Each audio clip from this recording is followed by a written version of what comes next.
Bien, vamos a leer Segunda de Pedro, capítulo 1, versículos del 5 al 10. Segunda de Pedro, capítulo 1, versículos del 5 al 10, dice así la palabra: Vosotros también, poniendo toda diligencia por esto mismo, añadid a vuestra fe virtud, a la virtud conocimiento, al conocimiento dominio propio, al dominio propio paciencia, a la paciencia piedad, a la piedad afecto fraternal y al afecto fraternal amor. Porque si estas cosas están en vosotros y abundan, no os dejarán estar ociosos ni sin fruto en cuanto al conocimiento de nuestro Señor Jesucristo. Pero el que no tiene estas cosas tiene la vista muy corta, es ciego, habiendo olvidado la purificación de sus antiguos pecados. Por lo cual, hermanos, tanto más procurad hacer firme vuestra vocación y elección, porque haciendo estas cosas no caeréis jamás. Tal y como tuvimos ocasión de ver en los anteriores mensajes, el propósito del apóstol Pedro es, dirigiéndose a esos hermanos en la fe, despertarlos con amonestación. No se trata de una bronca, no se trata de reñirlos, sino de despertarlos, de decirles: venga, adelante, sigue en pie, sigue esforzándote, tira, dale, decíamos. Y les recordaba cuáles son los beneficios, las bendiciones que como creyentes ellos atesoran en su corazón. Verdades, decíamos, objetivas, realidades que hay en ellos, acerca de las cuales no debemos tampoco nosotros dudar. Les habló acerca de su elección en la eternidad pasada, les habló del llamado en un momento de la historia, les habló de que han sido hechos herederos de la bendición eterna, de la fiesta eterna, de ser partícipes de la fiesta, del banquete trinitario. Y les dice además: vosotros en vuestra vida, en vuestros días, disfrutáis de la presencia del Señor, que ha hecho morada en vosotros, en vuestro corazón, por medio del Espíritu. Y lo que les viene a decir es: recuerda todo esto, en un sentido, recuerda dónde estabas, recuerda dónde estás ahora, no tengas la vista corta, no seas ciego y tira.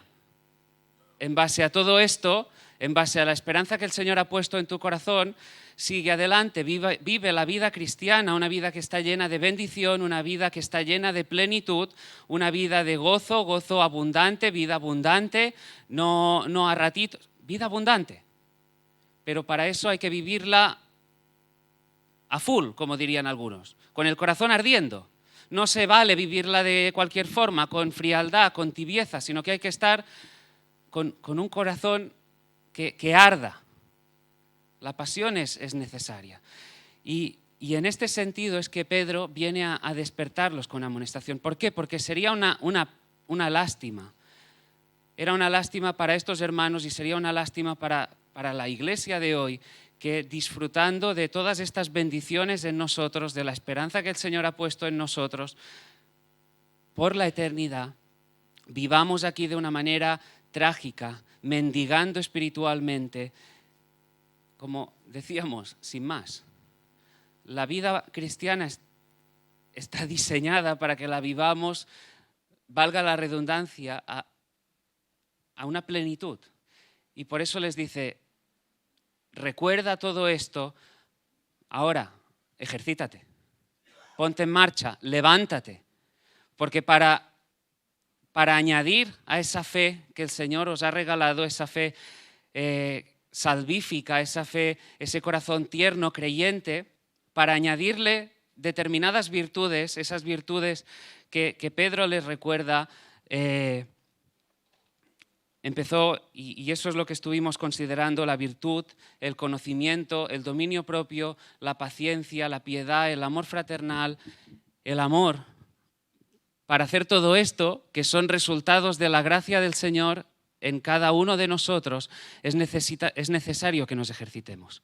Es necesario que nos expongamos, y de ahí la necesidad de llevar a cabo, de adoptar ciertos estilos de vida, decíamos, adoptar un estilo de vida, comprometernos con un estilo de vida que haga posible la visitación de la gracia del Señor, que el Espíritu obre en nuestros corazones, que nos llene, que nos apartemos de según qué actitudes, pensamientos, actos, y de ahí el término disciplinas espirituales. Cuando hablamos de disciplinas espirituales, el término disciplina aquí no lo asociéis ni por un momento con un castigo. No caigamos en ese error, sino que estamos hablando de ejercicios con ese propósito, esa motivación de carácter espiritual que nos permiten crecer, que nos permiten avanzar y madurar. Ya estuvimos viendo algunas. Estuvimos hablando de la virtud, de esa excelencia moral, y hablábamos, si lo recordáis, de pensar, considerar a Cristo, su excelencia moral, de apartarnos de determinados lugares, ambientes, de determinadas compañías. Hablábamos del conocimiento, como esa relación íntima con el Señor. Hablábamos de conocimiento en términos de andar, caminar con el Señor, y estuvimos viendo varias disciplinas: la oración, la meditación, la lectura de la palabra, memorización de versículos. Y en este sentido, ya os anticipé, seguimos con lo que se compartió en un retiro de Semana Santa por parte del pastor Israel Sanz con la Iglesia. Entendimos necesario recordarlo, pero además un libro, Disciplinas espirituales para la vida cristiana, muy bueno, lo recomendamos, escrito por Donald Whitney. Y él, en su libro, ilustra por medio de una historia bíblica lo que suponen esas disciplinas espirituales. Y si hay una historia en este sentido que nos permite acercarnos a lo que este término conlleva, es la historia de la conversión de Zaqueo. ¿Os acordáis de Zaqueo? Ese hombre bajito de estatura, es un dato importante, ¿eh? Que Zaqueo fuera bajito es importante en la historia. Pero él era un hombre rico, era un hombre que era el jefe de los recaudadores de impuestos. Y en un momento determinado, cuando Jesús estaba por cruzar Jericó, iba a cruzar toda la ciudad, la multitud le seguía, y Zaqueo quería ver a Jesús. Zaqueo quería ver a Jesús. Sabía por dónde Jesús iba a pasar, y lo que la palabra nos dice es que Zaqueo se adelantó corriendo, se subió a un árbol sicómoro, y de esta manera podría ver a Jesús. Dicho de otra forma, de manera coloquial, Zaqueo se puso a tiro. El bajito, aquel que nos lo podemos imaginar dando saltitos a ver si ve o no ve, él sabía que no vería. Os he dicho, era un dato importante que era bajito. Pues se subió a un árbol y se puso a tiro. ¿A tiro de qué? ¿A tiro de quién? A tiro de Jesús. Se puso en el lugar donde él sería expuesto. Porque habría un momento, y nos dice la historia, que Jesús, pasando por ahí, levantó la mirada y lo vio. Y le dice: vente para aquí, vente para acá. Y se fueron a su casa de Zaqueo. Y ahí Zaqueo se creyó en Jesús para salvación. A partir de ahí, esa salvación genuina llevó consigo una actitud concreta, que fue que Zaqueo, arrepentido, devolviera parte de sus bienes, devolviera también con intereses todo aquello que ilegalmente había tomado de otros. Pero la cuestión es que para que ese cambio, esa transformación de parte del Señor pudiera tener lugar, fue necesario que él se expusiera, se pusiera, como decía, a tiro. Y de esta forma es que operan las disciplinas espirituales. Las disciplinas espirituales en sí mismas, lo dijimos y lo recalco, en sí mismas no hacen nada, pero sin ellas tampoco seremos transformados. Es necesario que por medio de ellas nos ubiquemos en el lugar adecuado, el lugar idóneo en el cual el Señor va a obrar, va a mirarnos, va a escuchar nuestras oraciones, va a hablarnos. Y la pregunta, como venimos haciéndonos estos mensajes, es: ¿tú quieres cambiar? ¿Quieres ser transformado? ¿Quieres crecer en santificación? ¿Quieres crecer a la imagen del Hijo, que es el bien supremo? ¿Tú quieres hacerlo? Pues si tú quieres, hay que ejercitarse, hay que ponerse en marcha. Y esto es lo que Pedro les dice a estos hermanos. Y lo que hemos visto hasta el día de hoy, como decía, era la virtud, el conocimiento, y como lo hacíamos era definiendo cada una de esas virtudes y después citar algunas de las disciplinas, algunos ejercicios que nos permiten crecer en cada una de ellas. Y hoy, y le pido al Señor que hable a cada uno, nos hable a cada uno, son dos temas importantísimos. Vamos a considerar el dominio propio y la paciencia. Cada uno de ellos podría dar lugar a un mensaje por separado, 2, 3 o 4, si queréis. Los hombres en tiempos de confinamiento, si lo recordáis, hicimos una serie acerca del dominio propio.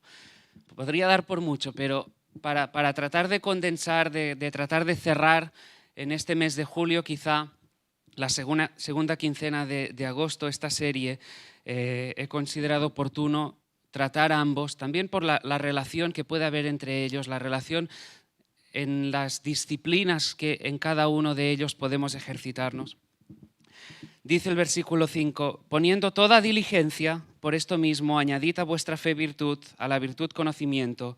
Versículo 6, al conocimiento dominio propio.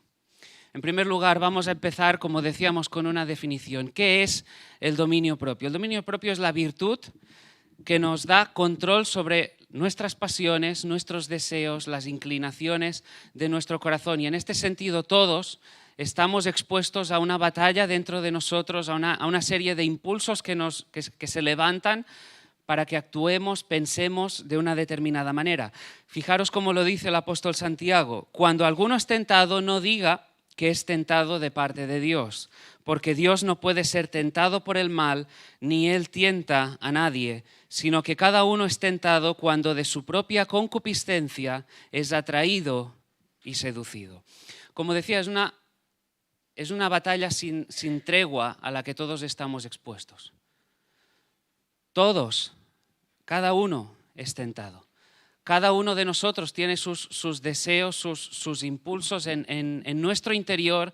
Aún hay vestigios, hay restos de pecado, pero hay esos deseos y pasiones. Muchas veces, y eso es la concupiscencia, deseos, pasiones desordenadas. Y a veces puede tratarse de cosas que sean malas en sí mismas, pero a veces no.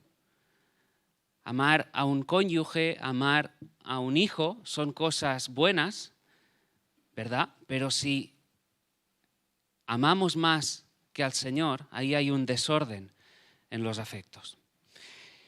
Puede que en ocasiones la tentación se presente como algo muy sutil, algo quizá que no se ve ni ver. Y en ocasiones, si recordáis también, cuando vimos la historia de José, recordamos cuando tuvo que salir por patas, cuando la mujer de Potifar le decía, ven, acuéstate conmigo. Se le echaba encima de los brazos. ¿Puede haber una lucha más feroz en ese sentido? Y en uno u otro ámbito, cada uno decía, somos tentados. Cada uno es seducido en un área concreta. Cada uno lucha con varias cosas. ¿Qué hay del tiempo? ¿Qué hay de la administración del tiempo? ¿Qué hay de la pereza, como estuvimos viendo semanas atrás? Esa pereza que se levanta para tratar de impedir que ocupemos el tiempo, que andemos en el camino que el Señor ha trazado para nosotros. Esa pereza que se levanta para tratar de impedir que nos ejercitemos de una manera responsable, de una manera diligente. ¿Qué hay de las tentaciones por causa de un placer sexual que llevan a pensar, a actuar de una manera desordenada, de una manera que no es digna de nuestra vocación? ¿Qué hay de las inclinaciones del corazón? Pensemos, por ejemplo, la avaricia, la codicia, la vanidad, que nos pueden llevar a pensar también, actuar de una manera incorrecta. Pensemos, por ejemplo, lo hablamos en su día, la administración de la economía. El Señor provee una economía para nosotros, nos provee de unos recursos, debemos administrarlo diligentemente. ¿Qué hay del temor al hombre? ¿Qué hay de buscar muchas veces el aplauso, el agrado de los demás? Y eso nos lleva a incurrir en chismerío, murmuraciones, echar pestes, si me permitís. ¿Qué hay de la forma de hablar? Hay personas que sufren de incontinencia en ese sentido, de verborrea, formas de hablar que no son dignas de una forma de hablar que levante, una forma de hablar llena de gracia, que edifique, que consuele, que exhorte a los demás. Tentados a responder a veces de una forma inadecuada, con griterío, en nuestro hogar, en nuestro lugar de trabajo. Dañamos con nuestra forma de responder en el colegio, en el instituto. No hay nadie, la cuestión es que no hay nadie que esté exento de muchas luchas que que surgen de deseos, pasiones desordenadas en el corazón. Y el dominio propio, la templanza, es la virtud que nos hace dueños de la situación, que nos permite tomar las riendas, que nos permite sujetarnos, nuestras pasiones, nuestros deseos y encauzar de manera que no haya fugas, de manera que no haya ningún desborde, ninguna inundación en ese sentido. Tener dominio propio significa actuar de una manera bíblica, conforme a principios bíblicos, con independencia de lo que deseemos, de lo que sintamos internamente. Fíjate qué dice Proverbios, no sé si es un texto que los hombres ya tendréis en mente, Proverbios 25, y me refiero a los hombres porque lo estuvimos viendo, porque el mensaje va para todos. Proverbios 25, 28, como ciudad derribada y sin muro, es el hombre cuyo espíritu no tiene rienda. Como ciudad derribada y sin muro es el hombre cuyo espíritu no tiene rienda. La persona que no sostiene las riendas de su alma es como una ciudad sin muros. Ahora uno podría pensar en las ciudades como son a día de hoy y decir, pero situémonos en el contexto bíblico. Situémonos en lo que nos está enseñando la Escritura por medio de esa ilustración. Una ciudad que estuviera sin muros es una ciudad que estaba a merced de todo riesgo, que estaba expuesta, abierta la puerta de par en par a que pudieran entrar, por ejemplo, los ladrones. Una casa, un hogar expuesto, una ciudad, sí, a merced de todo lo malo. Y el dominio propio viene a ser como esa muralla que rodea nuestra alma y que nos permite luchar contra las pasiones y deseos desordenadas que se levantan dentro de nosotros. Es la capacidad de refrenarnos, de evitar sucumbir a la tentación. Fijaros, Proverbios 29, 11. El necio, y ahí tenemos una buena ilustración de cómo se ejercita este dominio propio. El necio da rienda suelta a toda su ira, mas el sabio al fin la sosiega. El necio da rienda suelta, el sabio la sosiega. La palabra no dice que el sabio no vaya a enfadarse, no dice que el sabio no pueda experimentar una ira, que en un momento determinado note cómo dentro de él se levanta ese enfado de decir es que esta injusticia, y tenga ganas de desahogarse, de quedarse a gusto, de pegar un buen grito. La diferencia es que así como el necio daría rienda suelta y se quedaría a gusto, lo que hace el sabio es aquietarse a lo que el Señor quiere. El sabio se reprime, se niega a sí mismo y se somete al yugo del Señor. Eso es lo que hace el sabio. En cuanto al dominio propio, la semana pasada hablamos acerca de la oración, memorización de versículos, hablamos acerca de la meditación, disciplinas, ¿verdad?, para las que es necesario evitar y apartar un tiempo. Quizá escuchasteis el mensaje y pensasteis, qué bueno, ¿no? Qué bueno puede ser meditar en la palabra del Señor, darle vueltas, ir rumiando durante el día lo que he leído esta mañana cuando me he levantado, este versículo, coger esa expresión e ir dándole vueltas. ¿Qué significa que el Señor es bondadoso? ¿Qué significa para mí? ¿Qué significa que es mi pastor? Y uno quizá escuchó el mensaje y dijo, wow, esto puede ser bueno. Pero quizá quedó en ese wow. Y no ha habido más durante la semana. ¿Qué pasó? Falta de dominio propio, sin más. Una falta de gestión del tiempo, quizá hubo otras ofertas, otras cosas de entretenimiento que te atrayeron más, fuese música, otros placeres, lo que fuera, que te atrajo más. Cosas en las que dijiste, voy a dedicar el tiempo a esto otro. Falta de dominio propio. El problema es que se sufre de incontinencia. Y si se sufre de incontinencia necesitamos madurar. Si no sujetamos, si no tomamos las riendas, necesitamos madurar. Proverbios 16:32 dice, mejor es el que tarda en airarse que el fuerte, y el que se enseñorea de su espíritu que el que toma una ciudad.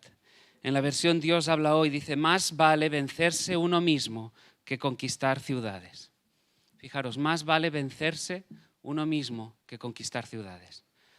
Más digno de honor y de honra, más digno de honor y de honra que alguien que esté conquistando ciudades, es aquel que sabe dominar su alma, que sabe tomar las riendas, que sabe sujetarse. Todo respeto, honor, honra merecen aquellos hombres y mujeres que con el ánimo y el propósito de glorificar al Señor en sus vidas dominan, se administran bien su tiempo, tienen dominio propio sobre la forma de comer, sobre la forma de hablar, sobre el qué beber, sobre cómo administrar la economía. Los que asumen toman control de sus emociones, que no dan lugar a remordimientos, ansiedades, angustias, quejas, resentimientos, mal genio. Dominio propio es aquello que permite a la persona, en medio de una situación delicada, mirar más arriba, mirar al Señor y aquietarse en medio de esta situación confiando. Todo respeto, honra merecen aquellas personas que en una sociedad tan sexualizada como en la que nos encontramos, tratan de huir de todo pensamiento lascivo y se someten a pensamientos santos para agradar al Señor. Respeto merecen los jóvenes que, lejos de llevar por lo que está de moda, de dejarse llevar por lo que está de moda, cuando hay un chico o una chica que les gusta, viven un noviazgo, se adentran en un noviazgo que pueda glorificar al Señor, apuntando al matrimonio, absteniéndose de mantener relaciones en ese tiempo, porque es algo que está reservado para el matrimonio. Y nos dice la palabra que debemos añadir dominio propio. Ahora, la cuestión es, ¿cómo hacemos esto?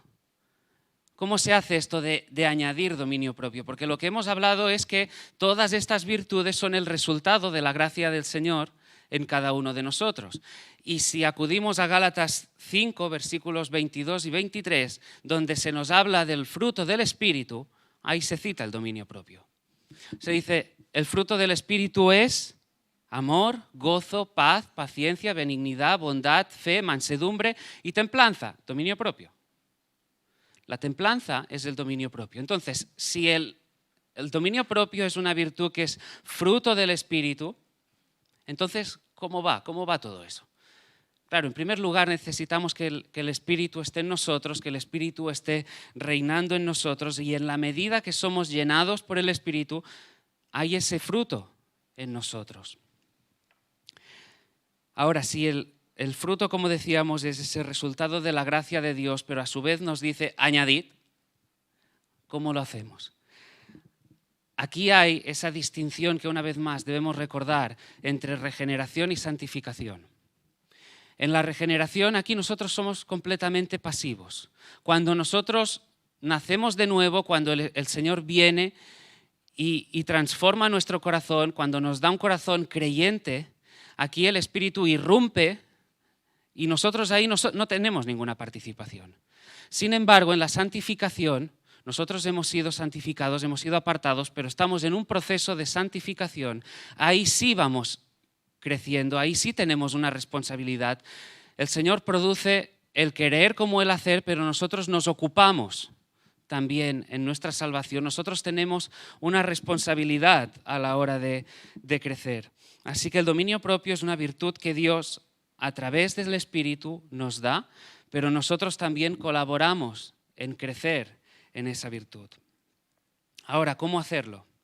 En primer lugar, y siguiendo el patrón que venimos siguiendo en estos últimos mensajes, es reconocer cuál es nuestra condición, el estado en el que nos encontramos en este sentido. Así como con la virtud, el conocimiento, decíamos, bueno, pues reconozcamos nuestra falta de virtud, la falta de conocimiento, la falta de estar andando, caminando con el Señor. Reconozcamos también ante el Señor de manera honesta, humilde, pidiéndole su guía, su dirección, su transformación en esta área de nuestra vida acerca de esa falta de dominio propio. Valiéndonos de la historia de Zaqueo nuevamente. Así como él se puso a tiro, hagámoslo también nosotros. Expongámonos para que el Señor pueda obrar en cada uno de nosotros. Para crecer en dominio propio, por supuesto, todas las disciplinas que hemos estado viendo hasta el momento nos sirven. Nos sirve estar considerando el Señor, nos sirve considerar su excelencia moral, nos sirve a apartarnos de según qué ambientes, andar con hermanos que tengan estos mismos ideales, estar considerando la palabra, meditando en ella. Pero vamos a recordar otra disciplina que es muy necesaria también para nuestra vida y a veces olvidada o muy olvidada, que es el ayuno. ¿Qué es el ayuno? O como nos recordaron a los jóvenes, ¿qué no es el ayuno en primer lugar? El ayuno no es, en primer lugar, una obra que nos permita ganar ciertos méritos, que nos permita hacer más aceptables delante del Señor. El ayuno tampoco es una especie de chantaje al Señor. El ayuno no es una huelga de hambre para echarle el pulso al Señor y tratar de conseguir aquello que no entra dentro de sus propósitos. Si lo creías así, ni tú ni yo le echamos el pulso a Dios. No es el punto, no es el punto. Nada de eso. Tampoco es una penitencia, tampoco es un autocastigo. El ayuno tampoco es una exhibición pública de espiritualidad. No es una exhibición pública de espiritualidad. Mira, a no ser que sea muy necesario que el único testigo de tu ayuno sea el Señor. Si es necesario, comparte con otros lo que estás haciendo, pero si no es necesario, que tu testigo sea el Señor. No vayas por ahí como con un ánimo de exhibirte, mira cómo soy, cuán espiritual soy. No, nada de ello. Y por supuesto tampoco es una dieta para que adelgaces, para que estés guapo para el verano, para que el bañador o el bikini entre. No es, el ayuno no trata de eso. El ayuno, ¿qué es? Es una abstención voluntaria de alimentos con un propósito espiritual. Con un propósito espiritual. Si no hay ese motivo, si no hay ese propósito espiritual, no es un ayuno bíblico. Será otra cosa, pero no. Será eso que decíamos, un ánimo de adelgazar, de estar guapo para el verano, pero no será un ayuno en términos espirituales. Motivos para ayunar, voy a citar 4, y los que estáis tomando notas, hoy es una predicación de estas que hay varios puntos. En primer lugar, el ayuno es una expresión de nuestro deseo de Dios por encima de nuestro deseo de pan. Es como, creo que es el pastor John Piper lo cita, una expresión de duelo por la ausencia de Jesús. ¿Qué quiere decir eso? ¿Cómo que por la ausencia de Jesús? Sí, en un sentido está en nosotros. Dios ha hecho morada en nosotros, pero también hay otra realidad que en otro sentido Jesús todavía no está con nosotros porque Él volverá. Él tiene que volver. Aún aguardamos, aún deseamos, anhelamos, nuestra mirada está puesta en esa esperanza de que Él volverá, de la esperanza de la segunda venida. Y en ese día ya no habrá ayunos. El día que Él vuelva no habrá ayunos. Como tampoco había ayunos, no ayunaban sus discípulos cuando el novio, el esposo Jesús, estaba con ellos. Él se fue y entonces empezaron a ayunar. En segundo lugar, la disciplina es una disciplina que nos ayuda a evitar distracciones. Deja al descubierto enganches del alma por cosas secundarias. Ofertas, como decíamos, de este mundo que no nos llenan, que no nos pueden satisfacer de manera plena.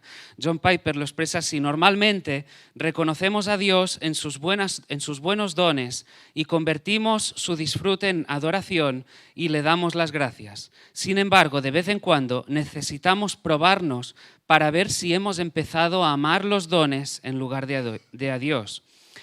El ayuno revela la medida del señorío de los alimentos sobre nosotros. Y si no es la comida, es la televisión, los ordenadores o cualquier cosa a la que nos sometamos una y otra vez para ocultar la debilidad de nuestra hambre de Dios. Así que, en segundo lugar, el ayuno sirve para quitar, despejar, dejar de lado toda distracción que pueda haber en nuestro corazón. En tercer lugar, el ayuno intensifica la oración que prevalece, esa oración que que es del agrado de Dios. Y en cuarto lugar, es una forma de negarnos a nosotros mismos, nuestros deseos, pasiones y tratar así de crecer, que el Señor nos permita crecer en dominio propio. Hablábamos, y hago ahí un paréntesis antes de continuar con la paciencia, del dominio propio centrado principalmente en los alimentos, pero cada uno puede detectar qué es lo que le tiene enganchado. Y con los jóvenes decíamos, el móvil, la pantalla, las redes sociales, todo esto a veces nos ocupa de determinadas horas o muchas o demasiadas quizá, y parece que todo gira alrededor de esto. Bien, trata de apartarte un día del móvil. Déjalo ahí en la mesita de noche. Quizá parecerá, como decíamos la semana pasada, que quizá en un principio empiezas a convulsionar, pero no. Fíjate, está atento a lo que hay, a tu corazón, lo que te tiene enganchado. ¿Dónde está tu corazón? ¿Dónde está tu corazón? ¿Hacia dónde estás mirando? ¿Qué es lo que te entretiene? ¿Qué es en lo que encuentras placer, disfrute? ¿Dónde encuentras satisfacción? ¿Dónde está? Así que en primer lugar hemos visto que debemos añadir dominio propio. Sujetar, tomar control sobre nuestros deseos y nuestras pasiones, y debemos hacerlo junto con las otras disciplinas que estuvimos viendo la semana pasada, practicando el ayuno también, con propósitos, decíamos, espirituales. Deseo de Dios, apartarnos de cosas que nos tengan enganchados, fortalecernos en oración y con ese propósito de crecer en dominio propio. Y lo segundo que quisiera tratar esta mañana es la paciencia. Nos dice el apóstol en su segunda carta que debemos añadir al dominio propio paciencia. Ahora, siguiendo el mismo orden, ¿qué es la paciencia? Ahora uno pensará, pues aguantar al marido o a la mujer. O aguantar... No va por ahí, ¿eh? No va por ahí. O aguantar a este otro, aguantar fulanito, menganito. El término que Reina Valera traduce como paciencia significa permanecer bajo. Permanecer bajo. Y la idea que quiere transmitir es la de alguien que asume, y ahí cada término es importante, que asume avanzar sin desmayar bajo una carga pesada y exigente. Alguien que asume avanzar bajo una carga pesada, una circunstancia exigente. Paciencia es la virtud que nos capacita para soportar circunstancias adversas, las más imprevisibles quizá para nosotros en un momento de nuestras vidas, con un ánimo tranquilo, de manera sosegada, con un corazón bien alineado en el Señor, de manera que podamos resistir, que podamos permanecer en la senda del bien. Esto es la paciencia. Es una tolerancia voluntaria, no impuesta por una necesidad. Es un aguante alegre. ¿Por qué alegre? No es una resignación, porque sabemos, el creyente sabe que el Señor está en su providencia obrando conforme a sus propósitos eternos para nuestro bien. De manera que en una última instancia hay alegría y es una constancia esperanzada. Esto es paciencia. La paciencia implica la presencia de males. La presencia implica que hay dolor. La paciencia implica que hay presión, que en ocasiones vivamos pruebas que no habíamos esperado ni habíamos diseñado, que haya situaciones en las que parezca que estamos oprimidos al punto de no poder más. La paciencia implica soportarlo, estar bajo presión, pero sin dejarnos vencer. Eso es la paciencia. El paciente es el que no huye. Por eso enfatizaba al hablar de qué es la paciencia, qué es esa disposición, qué es ese aguante. El paciente es el que no huye, sino que se comporta, se somete dignamente en medio del sufrimiento.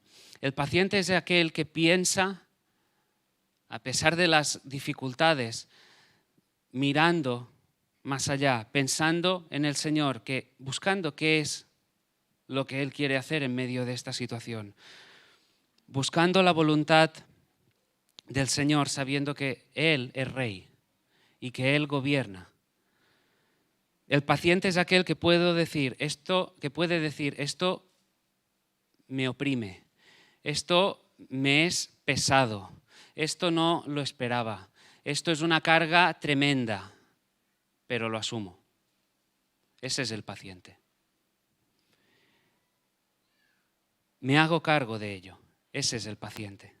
Con la ayuda del Señor, no en mis fuerzas, no en mis recursos, no en mi sabiduría, sino buscando al Señor, lo asumo y sigo adelante. Ese es el paciente. Ahora, ¿sufren los pacientes? Por supuesto que sí. Por supuesto que sí. Si la paciencia implica que haya un dolor, que haya esa carga pesada, esa circunstancia que oprime, que llega al punto de parecer que asfixia, claro, o ¿cómo no va a sufrir alguien que en su hogar esté pasando una situación imprevisible, una circunstancia de inestabilidad que no había esperado? ¿Cómo no va a sufrir el que haya sufrido un accidente o esté en medio de según qué tratamientos o esté experimentando una debilidad física que parece que no le permite avanzar? Citando de nuevo al pastor John Piper, dice, y esa definición de paciencia os diría, retenedla. Dice, paciencia es la capacidad de esperar y resistir sin murmurar ni desalentarse. Paciencia es permanecer en el lugar no planeado y aguantar a un ritmo no proyectado. Lo repito, paciencia es la capacidad de esperar y resistir sin murmurar ni desalentarse. Paciencia es permanecer en el lugar no planeado y aguantar a un ritmo no proyectado. Eso es paciencia. Todos conocemos la historia de Job, ¿verdad? Todo parecía andar bien, todo parecía estar bien. Job esperaba perder todos sus bienes, todas sus propiedades. Job esperaba que enterraría a sus hijos. ¿Eso es lo que él podía esperar?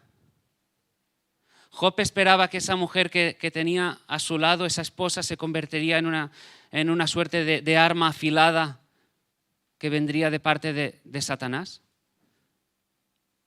diciéndole, maldice ya. ¿Acaso Job podía esperar todo eso? ¿Podría esperar que aquellos que venían diciendo, no, es que somos tus amigos, tus consejeros, y le hablarían de cosas sin sentido? Todos los planes de Job se fueron al traste. Si pensamos por un momento en cómo estaba, todo lo que él podría planear, todo lo que él podría proyectar se iría al traste.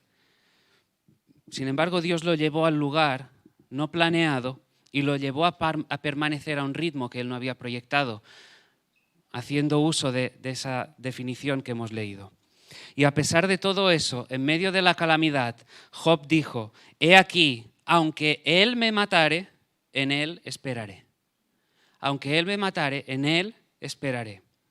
Aunque en el lugar no esperado, en medio del dolor, en medio de la incerteza, no voy a maldecir a Dios. No voy a renunciar, voy a perseverar, voy a aguantar, voy a permanecer en hacer el bien, buscando gloria, honra e inmortalidad. Lo que estuvimos viendo en ese llamado a la grandeza, gloria, honra e inmortalidad. Eso es paciencia. La paciencia, ¿por qué debemos crecer en ella? Porque nos es necesaria. Y podríamos decir, y punto.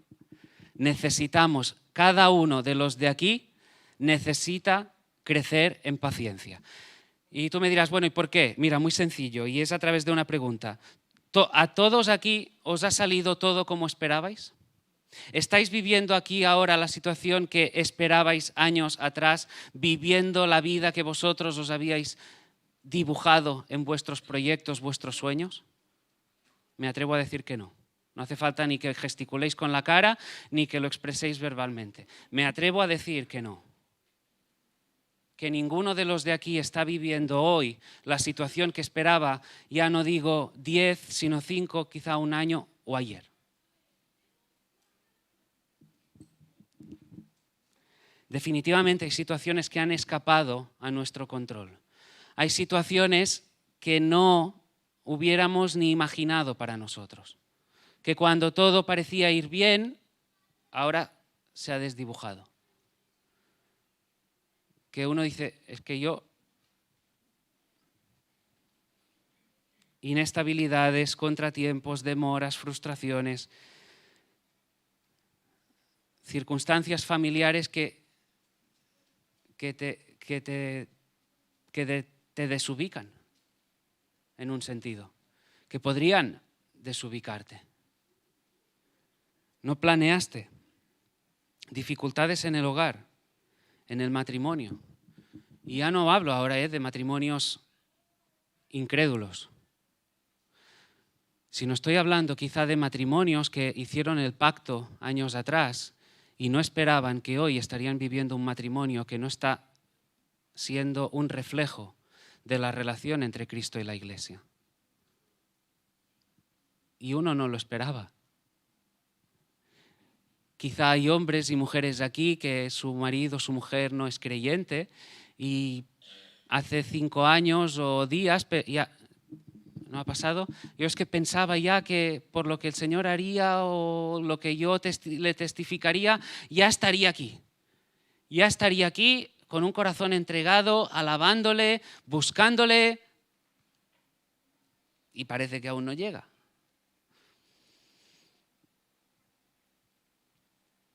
Hijos que en su rebeldía parecen ya rozar el que el vaso está a punto de derramarse y situaciones que uno no esperaba. Al borde de tirar la toalla. Una inestabilidad económica. Algo que no se esperaba.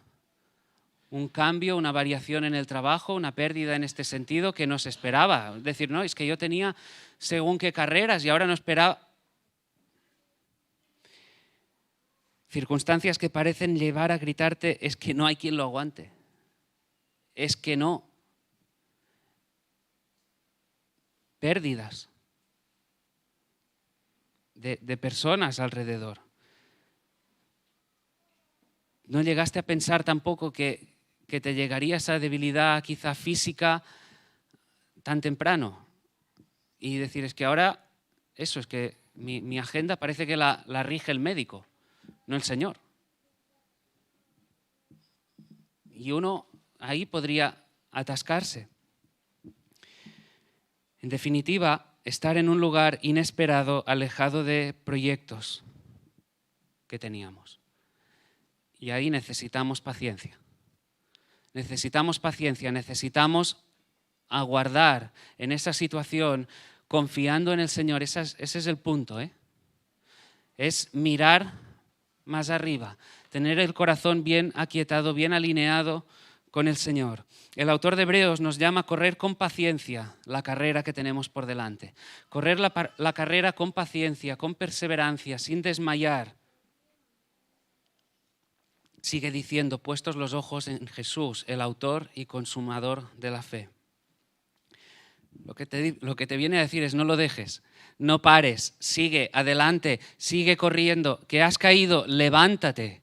Cualquiera que sea la circunstancia, levántate y sigue corriendo, sigue, dale, mira a Jesús, no mires al lado, no mires atrás, porque si vas mirando atrás te pierdes, vas a perder velocidad, te vas a atascar, sigue adelante.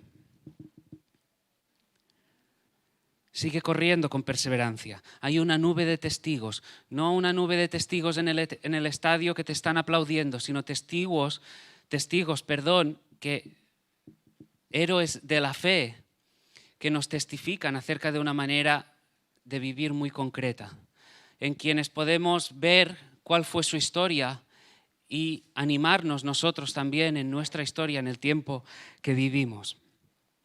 Ahora, como os he dicho, hay puntos en la predicación. ¿Cuál es la raíz de la paciencia? Para que podamos ir encauzando la parte final del mensaje. La raíz de la paciencia, ¿cómo se alimenta? En primer lugar, la paciencia se arraiga en la fe. La paciencia se arraiga en la fe. Confianza en la libertad y soberanía del Señor.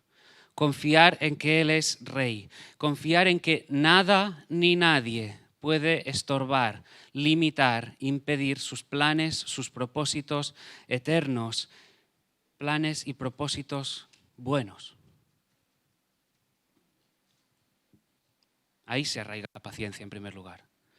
El Señor reina sobre todo, sobre todas las cosas, desde lo que nos puede parecer más grande. Uno ve, lo leíamos en el Salmo de hoy, que Él afirmó los montes, creó todas las cosas, Él reina sobre todo eso. Uno ve el océano y dice, en toda esa inmensidad, pero el Señor reina también en tu corazón, el Señor reina en tu matrimonio, reina en tu hogar, reina sobre tus hijos, reina en tu trabajo, reina en tu educación, reina en todas y cada una de las cosas, también en las debilidades, también en las enfermedades, también en los accidentes, también en las inestabilidades económicas que puedan surgir. El creyente sabe que no está a merced del azar, del destino, astros, sino bajo la providencia de Dios.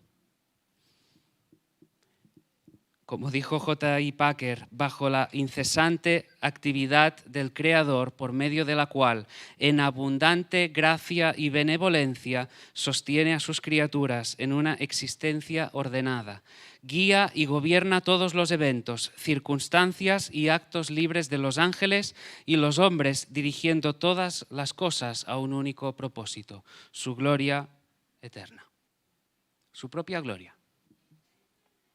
Como exclamó el salmista, Salmo 135, yo sé que Jehová es grande y el Señor nuestro mayor que todos los dioses. Todo lo que Jehová quiere, lo hace. Todo lo que Él quiere, lo hace.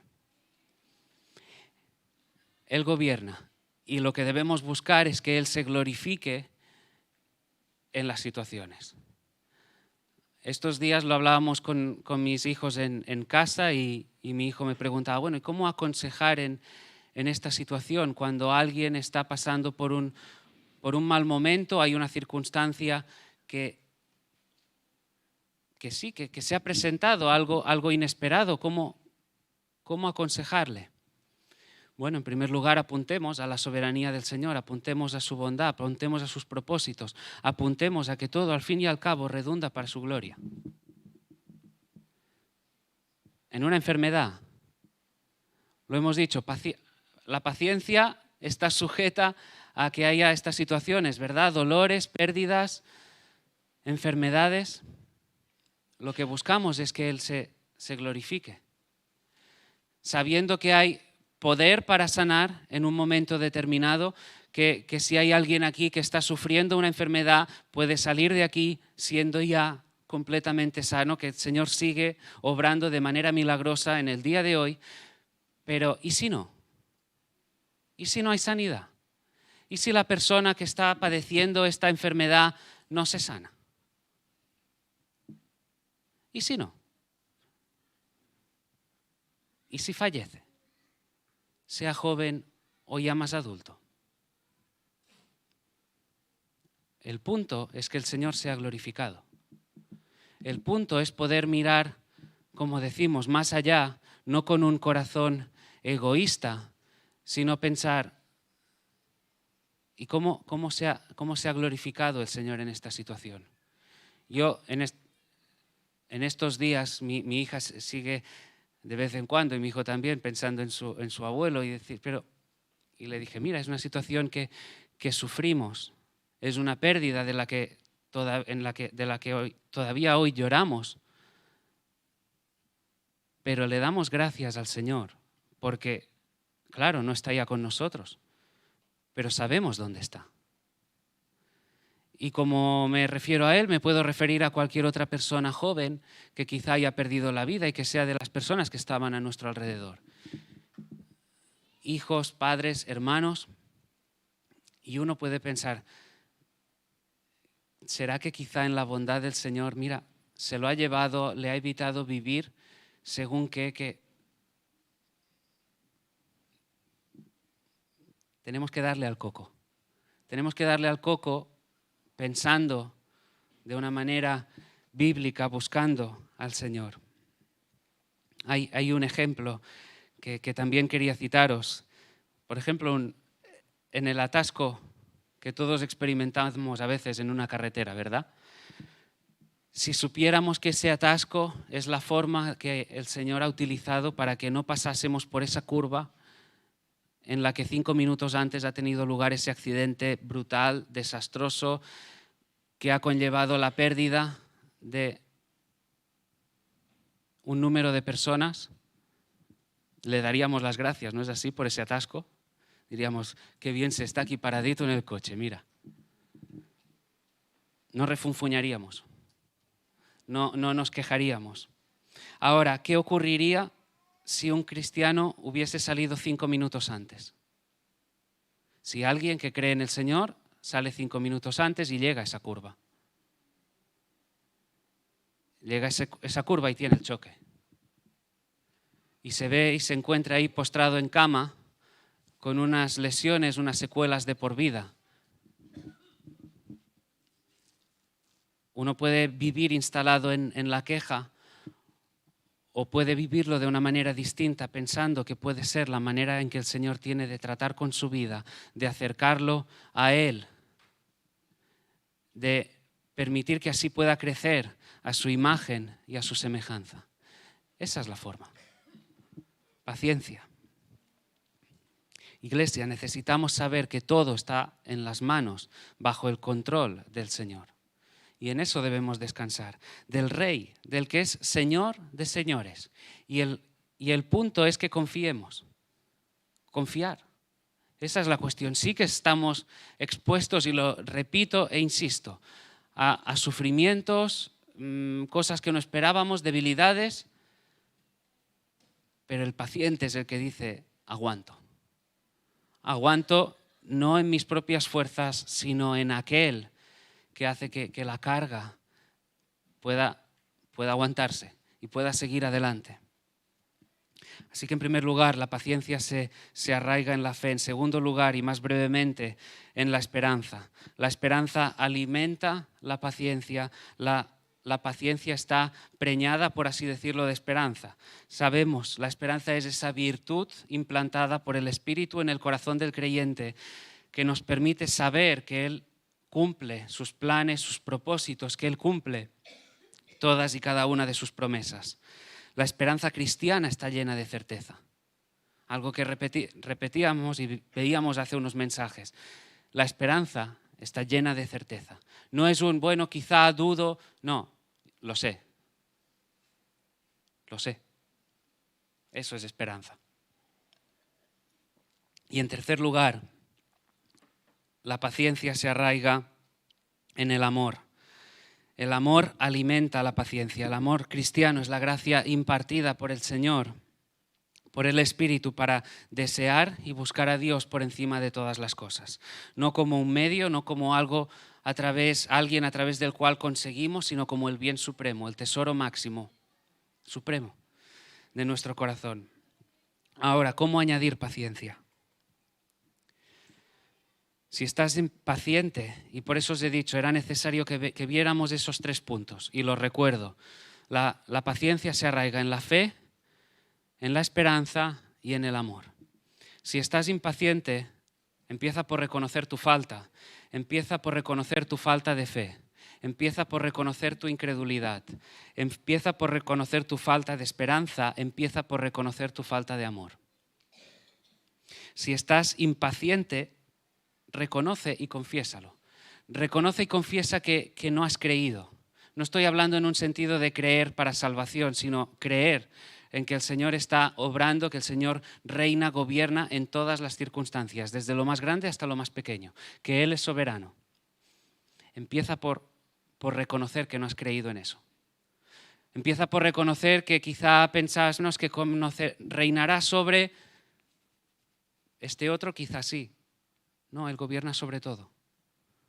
Sobre tu matrimonio, sobre tus hijos, sobre tu hogar, tu trabajo, tu economía, lo que tú estás experimentando. Él gobierna sobre todas las cosas. Pídele al Señor que te visite en este sentido, que te permita ver esa incredulidad, esa falta de esperanza, de amor. Ahora, igual que en el dominio propio decíamos, podemos hablar del ayuno. ¿Qué podemos hacer para crecer en paciencia? En primer lugar, dejar de quejarnos. Dejar de quejarnos.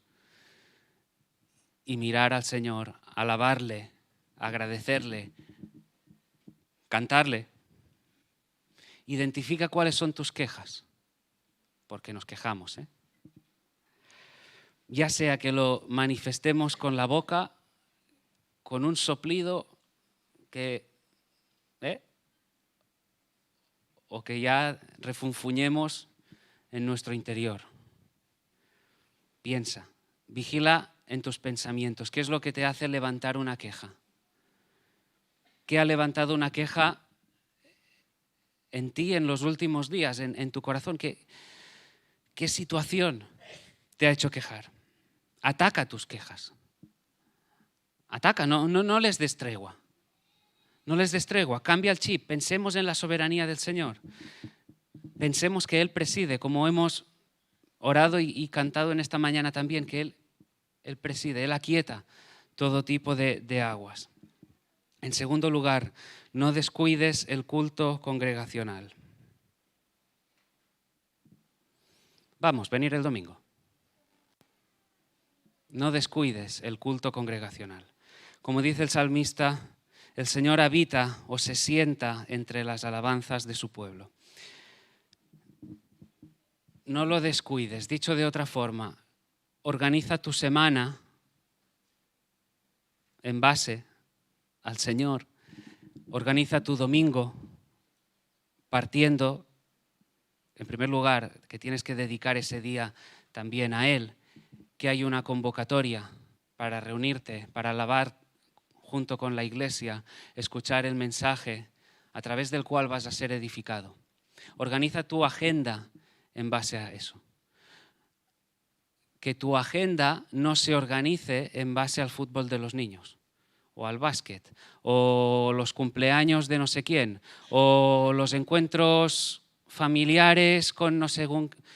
A ver, entendedme, habrá situaciones puntuales, extraordinarias, que no forman parte de la rutina de todo el año, en la que uno no pueda organizarse de ninguna otra forma, pero no estoy hablando de eso. Estoy hablando de que si necesitamos crecer, tenemos que estar aquí. Es que hay un partido muy importante, ya, me da igual. Y a ti te debería dar también igual. Es que el Barça o el Madrid han llegado, no, es que me da igual. Y a ti debería darte igual. Porque donde vas a ser edificado es aquí. Y como vas a ser edificado no es si el niño mete gol o para un penalti, sino en lo que el Señor te vaya a hablar esta mañana. Hablando y alabando al Señor juntamente con los demás hermanos. Ya lo dice la palabra, no dejemos de congregarnos. No dejemos de congregarnos. Lo que ocurre aquí cada domingo es clave, es fundamental para ejercitarnos y para crecer. Yo cuando era pequeño, ¿verdad?, organizaba mi semana alrededor del Barça. Gracias al Señor que Él reorienta todos los amores. Todo debe girar alrededor de Él. Y si estás detectando algo ahora que hace que eso no sea así, arrepiéntete. Arrepiéntete. Piensa en cualquier cosa que haría que le dieras preferencia a eso al domingo. Y en tercer lugar, camina con alguien en una sana rendición de cuentas. ¿Rendición de qué? Rendición de cuentas. Busca a alguien, busca personas junto a las que puedas andar, personas que tengan esos mismos propósitos, que tengan mismos ideales, personas, claro, en un sentido a veces puede parecer que es más fácil si son de una misma edad, pero lo decíamos, la bendición que el Señor trae a cada uno de nosotros a la iglesia es que podemos relacionarnos con gente de distinta edad. Esa relación intergeneracional que hay es una bendición. Busca a alguien a quien puedas rendirle cuentas. Y estoy hablando tanto en lo referente al dominio propio como en la paciencia. Porque tú no eres, y lo repito, creo que lo hemos repetido hasta la saciedad este último año, no eres un llanero solitario. Si tú sigues creyendo que puedes con todo, te equivocas. Si lo sigues creyendo ahora, ya te darás contra la pared. Ya el Señor permitirá que te des de testarazo contra la pared y reacciones.